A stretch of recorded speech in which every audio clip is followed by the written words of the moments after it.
this thing thoroughly investigated. With the collapse of the oil embargo to force Iran into a confrontation over the Straits of Hormuz, the US and Israel are looking for another way to get the long-sought war with Iran started, and more to the point, need to make it look like Iran is starting hostilities in order to make it politically and more difficult for Russia and China to support Iran.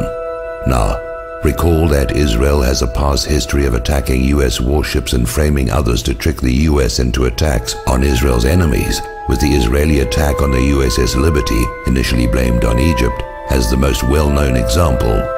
So here we have the USS Enterprise, the oldest carrier in the fleet, on her last legs, scheduled to be decommissioned next year. Her name is well known in part because of the Star Trek TV series. Decommissioning a nuclear aircraft carrier is a very expensive process. USS Enterprise is powered by 8 nuclear reactors, all of which must be disposed of as nuclear waste material along with all the associated machinery. The US Navy would save a great deal of money, more than the scrap worth of the steel, if USS Enterprise were to be sunk in the Persian Gulf, where the radioactive mess is someone else's problem to deal with. So why send an ancient warship at the end of a useful life into harm's way?